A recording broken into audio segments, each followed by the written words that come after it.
Honorable Teacher Shakyamuni Buddha, Honorable Teacher Shakyamuni Buddha, Honorable Teacher Shakyamuni Buddha.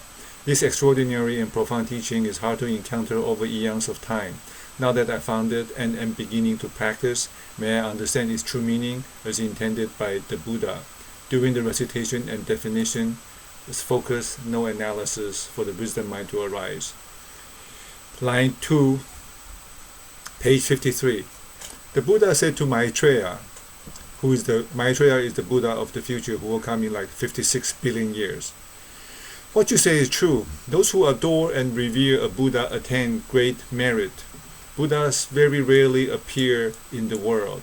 Having become a Buddha in this life, I have taught the Dharma, expounded teachings of the way, cleared people's doubts, and eradicated causes of lust and desire. And I blocked the source of all evils, visiting various places in the three worlds.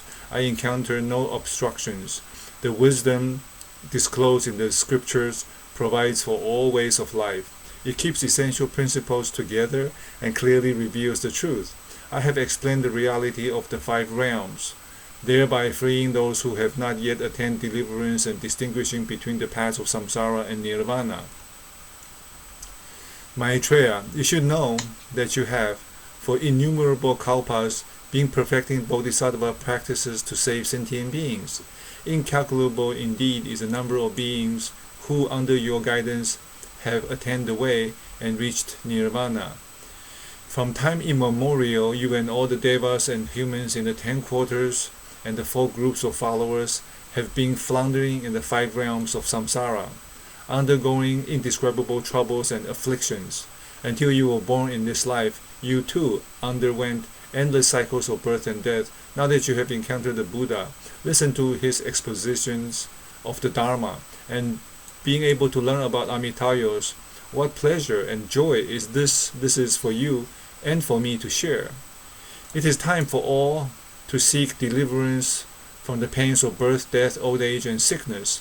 Outflows of depravity and defilement are everywhere, and there is nothing in which you can find true joy.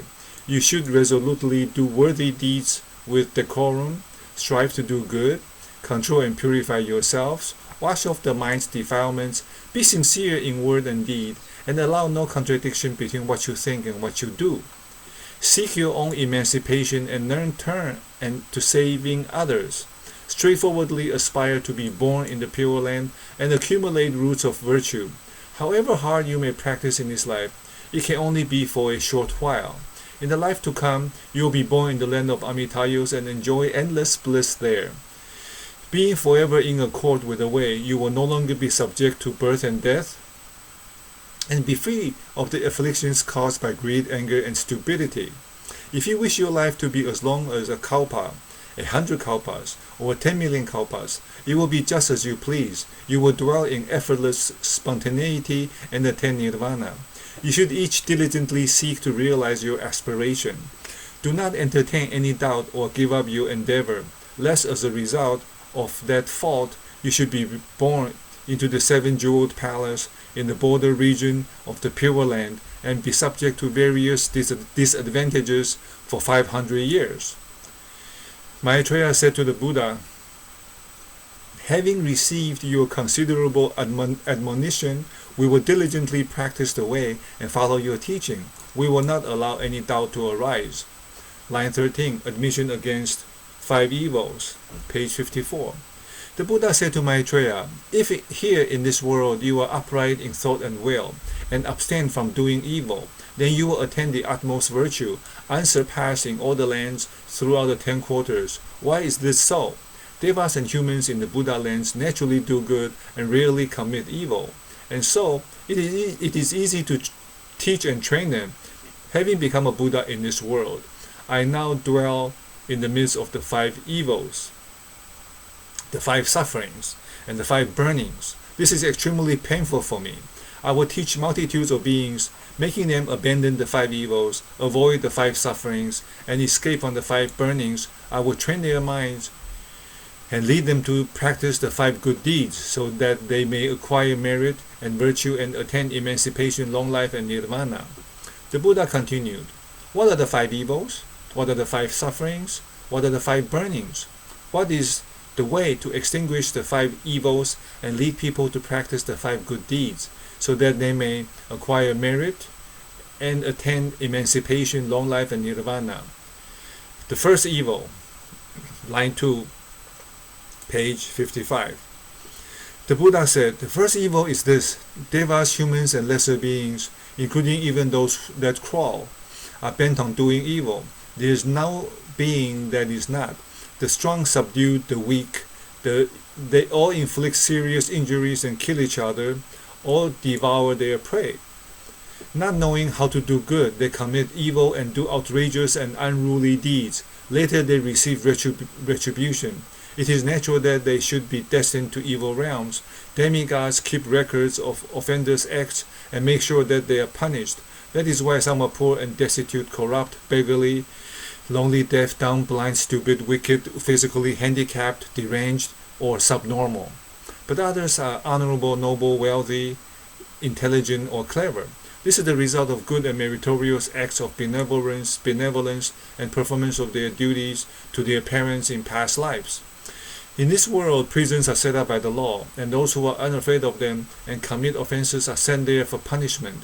However desperately they may wish to escape, it is impossible to do so. Such is retribution in this world, but in the lives to come, punishment is longer and more severe for such evildoers.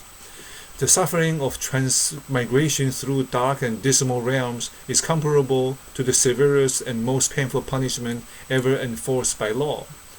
Thus, through the natural working of karma, they undergo immeasurable sufferings in the 3 realms. In successive transmigrations, they are reborn into different forms.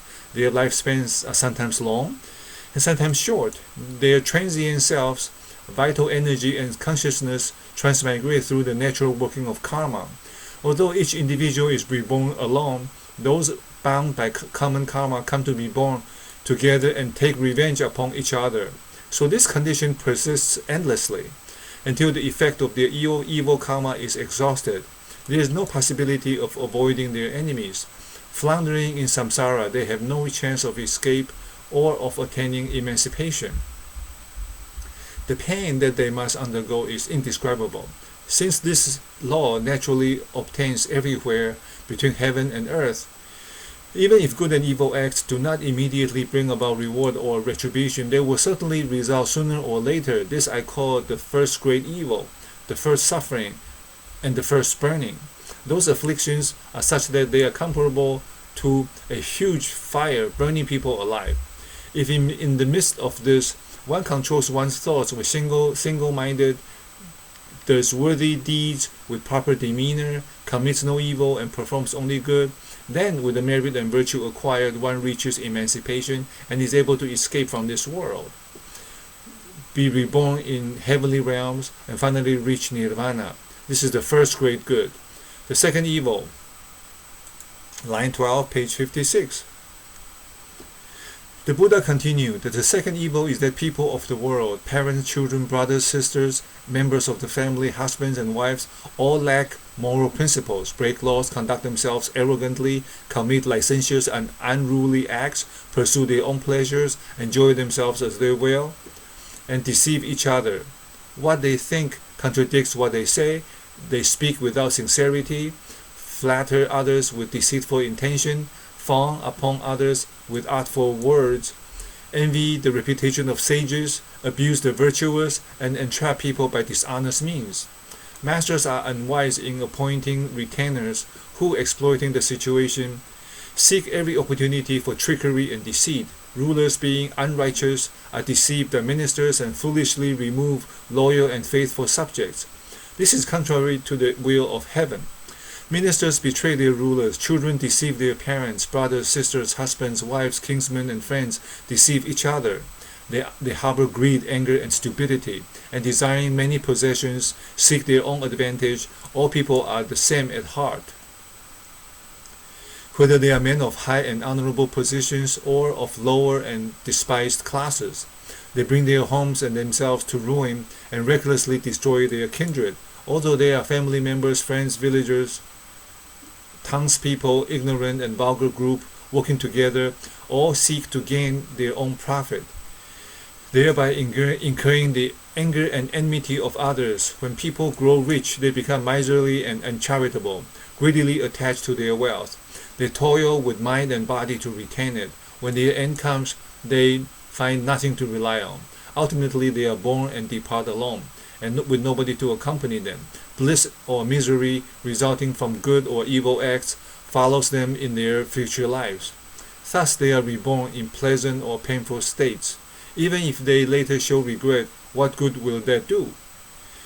People of the world, being dark-hearted and lacking insight, hate and abuse good people and show them no respect. They are attached to wrongdoing and willfully commit unlawful acts.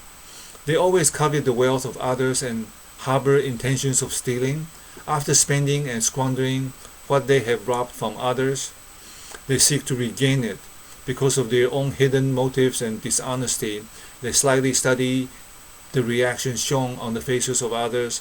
Since they are unable to think far ahead, when things go wrong, they become despondent with chagrin. In this world, there are prisons established by the law, where offenders are sent to receive punishment according to their offenses. In their previous lives, they neither believed in the way nor cultivated roots of evil. In this life too, if they commit evil, demigods know and keep records of their acts. When they die, they fall into evil realms. Thus, because of the natural working of karma, there are three evil realms and innumerable sufferings through which evil doers must pass, life after life, for many kalpas with no end in sight. Line 22. It is indeed difficult for them to attain release. The pain they must undergo is indescribable. This is called the second great evil, the second suffering, and the second burning. The afflictions are such that they are comparable to a huge fire burning people alive. If in the midst of this one controls one's thoughts with single-mindedness, does worthy deeds with proper demeanor, commits no evil, and performs only good, then with the merit and virtue acquired, one reaches emancipation and is able to escape from this world, be reborn in heavenly realms, and finally reach nirvana. This is the second great good. 3. The third evil. Line 2, page 57. The Buddha continued, the third evil is this: people of this world live together, inhabiting this realm between heaven and earth, with a limited lifespan. On the one hand, among the higher levels, there are wise, rich, honorable, noble, and wealthy people. On the other hand, among the lower levels, there are people who are poor, debased, crude, and foolish.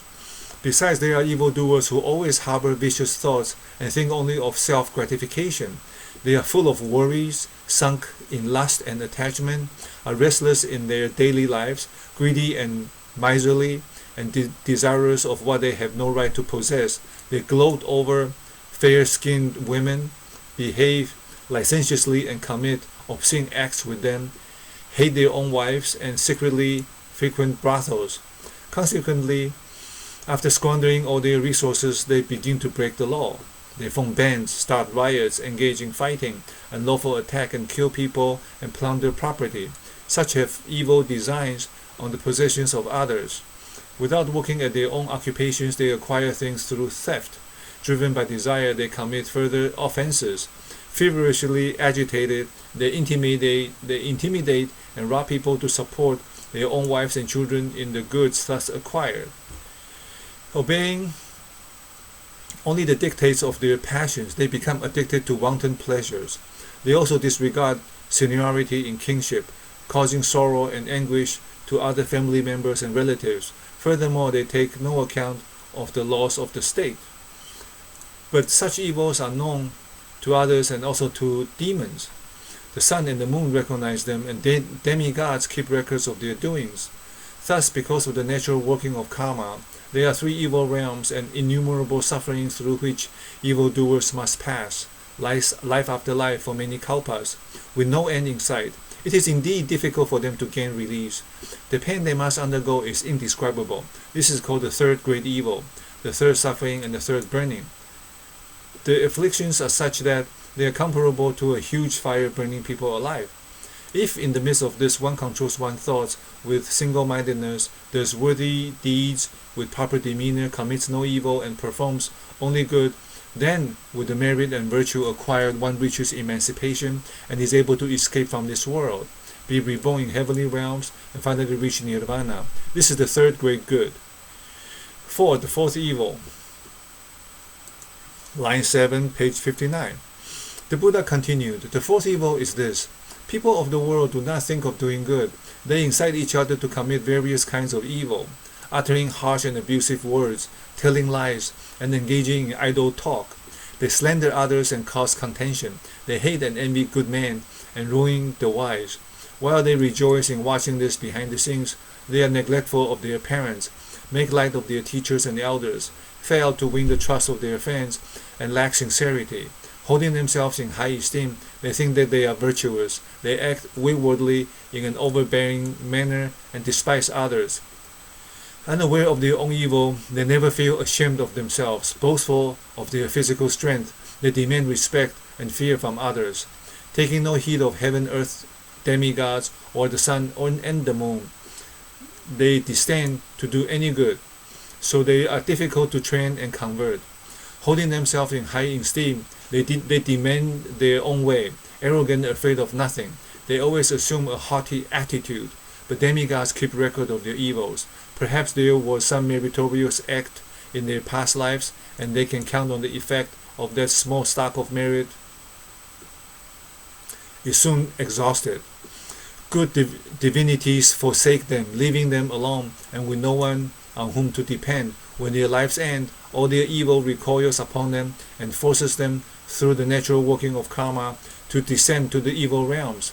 Again, as the exact record of their deeds in the hands of the demigods dictates, their karmic transgressions and offenses condemn them to hellish realm. Retribution for evil comes about naturally and nothing can stop it. They must go into the red-hot cauldrons where their bodies are melted down with the utmost torment and anguish. Even if at that time they repent of their evil deeds, what good will that do? The way of heaven takes its inevitable course without mistake.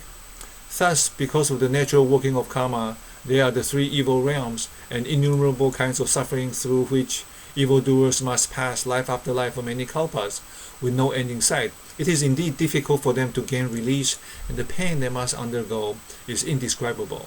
This is called the fourth great evil, the fourth suffering and the fourth burning. The afflictions are such that they are comparable to a huge fire burning people alive. If in the midst of this, one controls one's thoughts with single-mindedness, does worthy deeds with proper demeanor, commits no evil and performs only good, then the merit and virtue acquired, one reaches emancipation and is able to escape from this world, be reborn in heavenly realms, and finally reach nirvana. This is the fourth great good. 5. The fifth evil. Line 17, page 60. The Buddha continued, the fifth evil is this. People of the world are indecisive and slothful, reluctant to do good, lacking in self-discipline, and not working hard at their occupations, so their families and dependents are left to suffer from hunger and cold. When reproached by their parents, they retort angrily with scornful looks. With such conflicts, they are far from peaceful. They can be as violent and frenzied as enemies confronted each other, and as a result, parents wish they had no children. In dealing with others, they are licentious and wayward, causing trouble and annoyance to many. Even when they are morally obliged to others, they neglect their duties and have no intention of repaying their indebtedness. Destitute and driven to the most desperate ends, they have no way of regaining their wealth. Although eager to obtain such profit and appropriate the riches of others, they waste their money on wanton pleasures. As this becomes a habit, they grow accustomed to acquiring property illegally and to spend their ill-gained profits on personal luxuries. Indulging in wine and sumptuous food, they eat and drink to excess, profligate and contentious as they are. They engage in foolish quarrels, unable to understand others. They forcibly impose their will upon them. When they come upon people who are good, they hate and abuse them. Lacking ethics and decorum, they do not reflect on their conduct, and so are presumptuous and insistent, refusing to take the advice and admonitions of others. They are unconcerned if their kinsmen, from the closest to the sixth blood relatives, have no means of livelihood. They disregard their parents' benevolence and do not fulfill obligations to their teachers and friends. They think only of doing evil. Their mouths continuously speak malice, and with their bodies they are forever committing evil. In their whole lives they have not done even one good deed. Furthermore, they do not believe in the ancient sages, nor the Buddhist teachings, nor the path of practice leading to emancipation. Neither do they believe that after death one is reborn into another state of existence, that good deeds bring about good rewards, or that evil acts bring about evil consequences. They plot to murder an arhat, to cause disruption in the Sangha, and even think of killing their parents, brothers, sisters, or other relatives. For this reason, even their kinsmen, from the closest to the sixth blood relative, hate them so much as to wish them dead. Such people of the world are all of the same mind. They are foolish and ignorant, lacking the wisdom to know whence they have come into life, nor whither they were going after death. Neither humane towards others nor obedient to their elders, they rebel against the whole world, rebel against the whole world. Nevertheless, they expect good fortune and seek long lives, only to meet death at the end. Even if someone compassionately admonishes them, trying to lead them to thoughts of goodness, and teaches them that naturally there are good and evil realms of samsara, they will not believe him. However hard one may try to persuade them, it is useless. Their minds are closed and they refuse to listen to others or understand their teachings. When their lives are about to end, fear and revulsion arise in turn, not having previously done any good. They are filled with remorse when they come to their end, but what good will it do then? Line 1, page 62. Between heaven and earth, the five realms are clearly distinguishable. They are vast and deep, extending boundlessly. In return for good evil deeds, bliss or misery ensues. The result of one's karma must be borne by oneself alone, and no one else can take one's place. This is the natural law. Misfortune follows evil deeds as their retribution, which is impossible to avoid. Good people do good deeds, so they enjoy pleasure after pleasure and proceeding from light to greater light. Evil doers commit crimes, and so suffer pain after pain and wander from darkness to deeper darkness. No one except the Buddha knows this completely. Even though someone admonishes and teaches them, very few believe. So the cycles of birth and death never cease, and the evil paths continue endlessly. The karmic consequences for such worldly people are beyond description in detail. Thus, because of the natural working of karma, there are innumerable kinds of suffering in the three realms through which evil beings must pass, life after life for many kalpas, with no end in sight. It is indeed difficult for them to gain release, and the pain they must undergo is indescribable. This is called the fifth great evil, the fifth suffering, and the fifth burning. The afflictions are such that they are comparable to a huge fire burning people alive. If in the midst of this, one controls one's thoughts with single-mindedness, does worthy deeds with proper demeanor, mindfully recollects, harmonizes words and deeds, acts with sincerity, utters true words, speaks from the heart, commits no evil and performs only good, then the merit and virtue acquires, one reaches emancipation and is able to escape from this world, be reborn in heavenly realms, and finally reach nirvana. This is the fifth great good. Further admonitions by the Buddha. Line 30, page 62. The Buddha said to Maitreya, I shall explain further. Such are the afflictions of the five evils in this world. The five sufferings and the five burnings continue to arise from them. People commit nothing but evil and fail to cultivate roots of virtue. So it is natural that they all go to evil realms. Even in this life they suffer from incurable illnesses, longing for death, they cannot die, craving for life, they cannot live. Thus they are an example to others of what retribution for evil acts is like. After death, driven by their karma, they fall into the three evil realms, where they suffer countless tortures and are themselves consigned to the flames. Line 7. After a long time they are reborn again in this world, only to foment hatred against each other. At first hatred is slight, but finally develops into a major evil. All this is because of their greedy attachment to wealth and sensuous pleasures, and of their refusal to share with others. Further, wayward thoughts arise from the desires born of stupidity. Their bondage to evil passions will never be severed. In the pursuit of selfish gain, there is no chance for them to reflect on their evils and turn to good. Then wealthy and prosperous, they are happy and do not learn to be modest and virtuous. Consequently, their pomp and power are short-lived. When these are exhausted, they must undergo further afflictions. Their sufferings are bound to increase in time to come. The law of karma operates like a net stretched everywhere. In its meshes, it inevitably catches all offenders. The net woven of large and small ropes covers the whole world, from top to bottom, and those caught in it feel utterly helpless and tremble in fear. The net has been in existence from of old. How painful and heart-rending! The Buddha said to Maitreya, "People of this world are as I have described. All the Buddhas pity them, and with divine powers destroy their evils and lead them all to goodness. If you give up wrong views, hold fast to the scriptures and the precepts, and practice the way without committing any fault, then you will finally be able to attain the path of emancipation and nirvana." The Buddha continued, "You and other devas and humans of the present and people of future generations, having received the Buddha's teachings, should reflect upon them, and while following them should remain upright in thought and do virtuous deeds.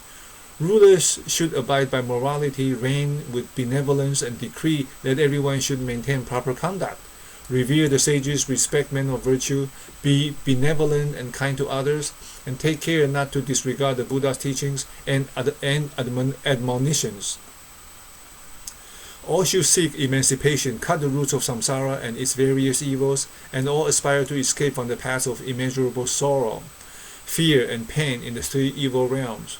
In this world, you should extensively plant roots of virtue, be benevolent, give generously, abstain from breaking the precepts, be patient and diligent, teach people with sincerity and wisdom, do virtuous deeds, and practice good. If you strictly observe the precepts of abstinence with upright thought and mindfulness, even for a day and a night, the merit acquired will surpass that of practicing good in the land of Amitayos for 100 years. The reason is that in the Buddha land of effortlessly spontaneity, all the inhabitants do good without committing even a hair's breadth of evil. If in this world you do good for 10 days and nights, the merit acquired will surpass that of practicing good in the Buddha land of other quarters for 1,000 years. The reason is that in the Buddha land of others quarters, many practice good and very few commit evil. They are lands where everything is naturally provided as a result of one's merit and virtue, and so no evil is done. But in this world, much evil is committed, and few are provided for naturally. People must work hard to get what they want. Since they intend to deceive each other, their minds are troubled, their bodies exhausted, and they think bitterness and eat hardship. In this way, they are preoccupied with their toil, no time for rest. Out of pity for you and other devas and humans, I have taken great pains in exhorting you to do good deeds. I have given you instructions appropriate to your capacities. You have, without fail, accepted my teachings and practiced them, and so have all entered the way as you wished. Wherever the Buddha comes to stay, there is no state, town, or village which is not blessed by his virtues. The whole country reposes in peace and harmony. The sun and the moon shine with pure brilliance. Wind rises and rain falls at the right time. There is no calamity or epidemic, and so the country becomes wealthy, and its people enjoy peace. Soldiers and weapons become useless, and people esteem virtue, practice benevolence, and diligently cultivate courteous modesty. The Buddha continued, "My concern for you, devas and humans, is greater than the care of parents for their children. I have become a Buddha in this world, destroyed the 5 evils, removed the 5 sufferings, and extinguished the 5 burnings. I have countered evil with good, eradicated the sufferings of birth and death, and enabled people to acquire the 5 virtues and attain the peace of unconditioned nirvana. But after I have departed from this world, my teaching will gradually decline, and people will fall prey to flattery and deceit and commit various evils, resulting in the recurrence of the 5 sufferings and the 5 burnings. As time goes on, their sufferings will intensify. As it is impossible to describe this in detail, I have given you only a brief outline. The Buddha said to Maitreya, "You should each ponder on this well, teach and admonish each other, and be on guard against disobeying the Buddha's instruction." The Bodhisattva Maitreya, with his palms together, said, "O Buddha, how sincere and earnest your admonition is. People of this world are just as you have described. O Tathagata, you take pity on and care for us without discrimination, and seek to deliver us from all suffering. Having accepted the Buddha's repeated exhortations, I will be careful not to disobey them." Line 23, Amida and the Pure Land shown to the audience. Line 25, page 65. The Buddha said to Ananda, "Rise to your feet, rearrange your robes, put your palms together, and respectfully revere and worship Amitayus, Buddhas and Tathagatas in the lands of the 10 quarters, always praise with one accord that Buddha's virtue of non-attachment and unimpeded activity." Ananda stood up, rearranged his robes, assumed the correct posture, faced westward, and demonstrating his sincere reverence, joined his palms together, prostrated himself on the ground, and worshipped Amitayus. Then he said to the Buddha Shakyamuni, "World Honored One, I wish to see that Buddha, his land of peace and bliss, and its hosts of bodhisattvas and shrivakas." As soon as he said this, Amitayus emitted a great light, which illuminated all the Buddha lands. The encircling Ade mountains, Mount Sumeru, together with large and small mountains, and everything else, shone with the same golden color. The light was like the flood at the end of the period of cosmic change that fills the whole world. When myriads of things are submerged, and as far as the eye can see, there is nothing but a vast expanse of water. Even so was the flood of light emanating from Amitayus. All the lights of Shrivakas and Bodhisattvas were outshone and surpassed, and only the Buddha's light remained shining bright and glorious. At that time Ananda saw the splendor and majesty of Amitayus, resembling Mount Sumeru, which rises above the whole world. There was no place which was not illuminated by the light emanating from his body of glory. The 4 groups of followers of the Buddha in the assembly saw all this at the same time. Likewise, those of the Pure Land saw everything in this world. 2 kinds of birth in the Pure Land. Line 21, page 66. Then the Buddha said to Ananda and the Bodhisattva Maitreya, "Have you seen that the land filled with excellent and glorious manifestations, all spontaneously produced from the ground to the heaven of pure abode?" Ananda replied, "Yes, I have." The Buddha asked, "Have you also heard that the great voice of Amitayus expound the Dharma to all the worlds, guiding sentient beings to the way of the Buddha?" Ananda replied, "Yes, I have." The Buddha further asked, "Have you also seen the inhabitants of that land move freely, riding in 7 jeweled airborne palaces as large as 100,000 yojanas, to worship the Buddhas of the lands in the 10 quarters?" "Yes, I have," replied Ananda. "Have you also seen that some of the inhabitants are in the embryonic state?" "Yes, I have. Those in the embryonic state dwell in palaces as high as 100 yojanas or 500 yojanas, where they spontaneously enjoy pleasures as do those in the heaven of the 33 gods." Line 7, the cause of the 2 kinds of birth. Line 9, page 67. Then the Bodhisattva Maitreya said to the Buddha, "World Honored One, for what reason are some of the inhabitants of that land in the embryonic state and the others born by transformation?"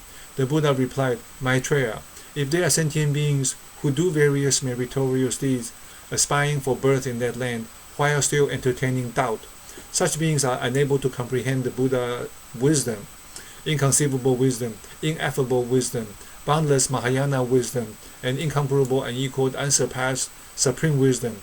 Although they doubt these wisdoms, they still believe in retribution for evil and reward for virtue, and so cultivate a stock of merits.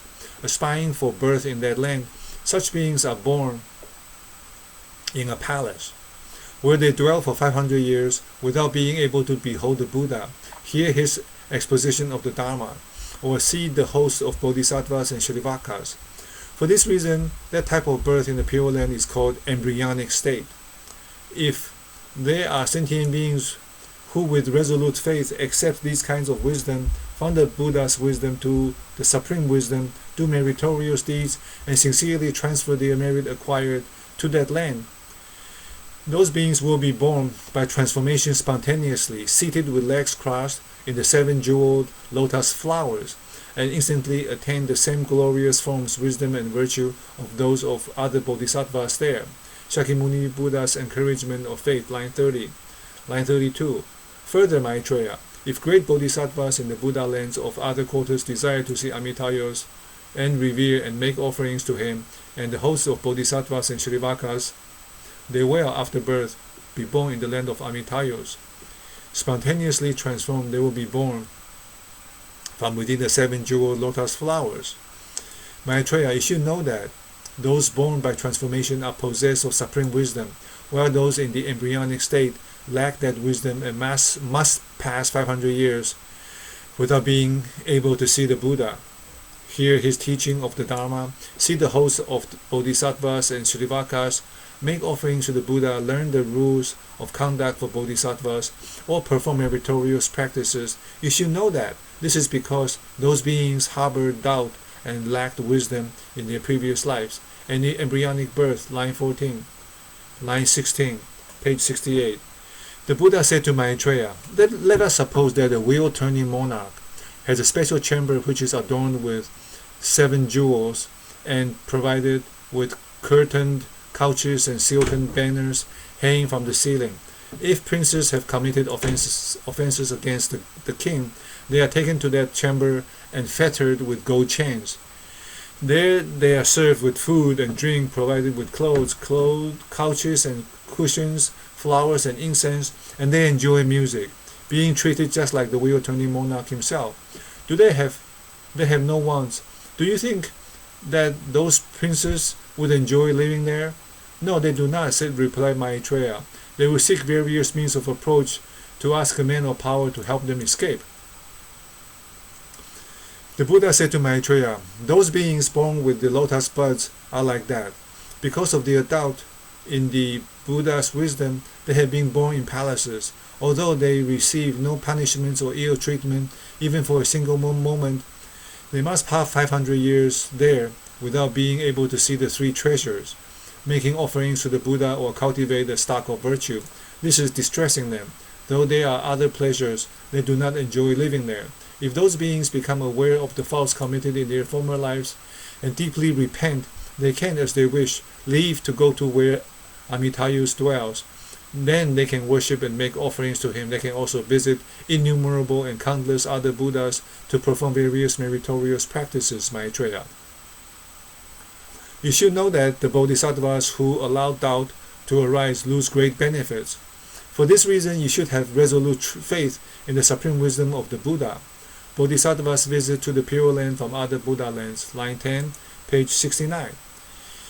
The Bodhisattva Maitreya said to the Buddha, World-honored one, how many non-retrogressive bodhisattvas are there in this world who will be born in that Buddha land?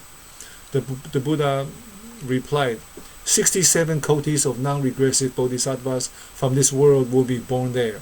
Each of these bodhisattvas has previously made offerings to innumerable Buddhas with almost as much diligence as you did, Maitreya.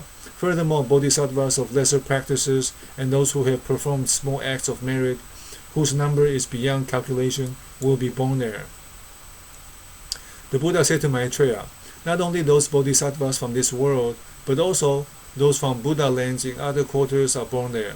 First, in the land of the Buddha named Far-Reaching Illumination, there are 180 kotis of bodhisattvas, all who visit there. Second, in the land of the Buddha Jeweled Storehouse, there are 90 kotis of bodhisattvas, who all visit there. Third, in the land of Buddha Immeasurable Sound, there are 220 kotis of bodhisattvas, all who visit there. Fourth, in the land of the Buddha Taste of Nectar, there are 250 kotis of bodhisattvas who all visit there. Fifth, in the land of Buddha dragon subduing, there are 14 kotis of bodhisattvas who all visit there. Sixth, in the land of Buddha superior power, there are 14,000 bodhisattvas who all visit there. Seventh, in the land of the Buddha lion, there are 500 kotis of bodhisattvas who all visit there. Eighth, in the land of undefiled light, there are 80 kotis of bodhisattvas who all visit there. Ninth, in the land of the Buddha peak of virtue, there are 60 kotis of bodhisattvas who all visit there. 10th, in the land of Buddha mountain of excellent virtue, there are 60 kotis of bodhisattvas who all visit there. 11th, in the land of the Buddha king of men, who are 10 kotis of bodhisattvas who all visit there. 12th, in the land of the Buddha splendid flower, there are innumerable and incalculable bodhisattvas who are all non-regressive and possessed of unraveled wisdom, who have previously made offerings to countless Buddhas and are able to learn in 7 days the adamantine teachings of the Dharma that can only be attained by Mahasattvas after practicing for 100,000 kotis of kalpas. Those bodhisattvas all visit there. 13th, in the land of the Buddha fearlessness, there are 790 kotis of great bodhisattvas and incalculable minor bodhisattvas and bhikkhus who visit there. The Buddha said to Maitreya, not only do the bodhisattvas from those 14 Buddha lands visit that land, but also bodhisattvas from innumerable Buddha lands in the 10 quarters, whose number is incalculable. Even if I were to give you only the names of the Buddhas in the 10 quarters and the number of bodhisattvas and bhikkhus who visit that land, enumerating them continuously day and night for a kalpa, I would not be able to complete the list. This is why I have only given you a brief description. Shakyamuni Buddha's encouragement to accept this sutra, line 29, page 70. The Buddha said to Maitreya, if there are people who hear the name of the Buddha, of that Buddha, rejoice so greatly as to dance and remember him even once, then you should know that they have gained great benefit by receiving the unsurpassed virtue. For this reason, Maitreya, even if a great fire were to fill, line 1, page 71, the universe of 1,000 million worlds, you should pass through it to hear the sutra, to arouse joyful faith, to uphold and chant it, and to practice in accordance with its teachings. This is because there are many bodhisattvas who wish to hear this teaching but are still unable to do so. If they are sentient beings who have heard it, they will attain the stage of non-retrogression for realizing the highest enlightenment. This is why you should single-heartedly accept in faith, uphold and chant this sutra, and practice in accordance with its teachings. The Buddha further said, I have expounded this teaching for the sake of sentient beings and enable you to see Amitayus and all in his land. Strive to do what you should. After I have passed into nirvana, do not allow doubt to arise. In the future, the Buddhist scriptures and teachings will perish. But out of pity and compassion, I will especially preserve this sutra and maintain it in the world for 100 years more at the end of the Dharma ending age. Those beings who encounter it will attain deliverance in accordance with their aspirations. The Buddha said to Maitreya, it is difficult to encounter and behold Tathagata when he is in this world. Difficult of access, difficult to hear are the Buddha's teachings and scriptures. It is also difficult to hear the excellent teachings for bodhisattvas, the paramitas. Difficult too is it to meet a good teacher, to hear the Dharma and perform the practices. But most difficult of all difficulties is to hear this sutra, have faith in it, and with joy, and hold fast to it. Nothing is more difficult than this. Thus I have formed my Dharma. Thus I have expounded my Dharma, and thus I have taught my Dharma. You must receive it and practice it by the method prescribed. Epilogue, line 26, line 28, page 71. When the world-honored one had finished his exposition of the sutra, aspiration for the highest enlightenment was awakened in innumerable sentient beings. 12,000 ayutas of human beings attain the pure Dharma eye. 22 kotis of devas and humans attain the stage of a no-returner. 800,000 bhikkhus realize the wisdom of destroying defilements. 40 kotis of bodhisattvas attain the stage of non-retrogression, and all adorned with the virtue of the universal vows will ultimately attain perfect enlightenment. At that time, the entire universe of 1,000 million worlds shook in 6 ways, and the great light illuminated all the lands in the 10 quarters. 100,000 kinds of music played spontaneously, and innumerable marvelous flowers fell in profusion from the sky. When the Buddha finished delivering this sutra, the Bodhisattva Maitreya and Bodhisattvas from the lands in the 10 quarters, together with the elder Ananda, other great Shrivaka's, and all those in the assembly, without exception, rejoiced at the Buddha's discourse. This is the end of part 2 of the Sutra of the Buddha of Infinite Life. Thank you, Master Dennis, for being the inspiration to recite and to define this, to give definitions in the sutra when I know it. So let's go ahead and close it to the dedication. May the merits and virtue accrued from this work adorn the Buddha's Pure Land, repay the 4 kinds of kindness above, and receive the sufferings of those in the 3 paths below. May all those who recite this sutra increase in their unconditional love towards all living beings. May I dedicate my body that came to being due to karma, so that I too will be reborn in the Western Pure Land.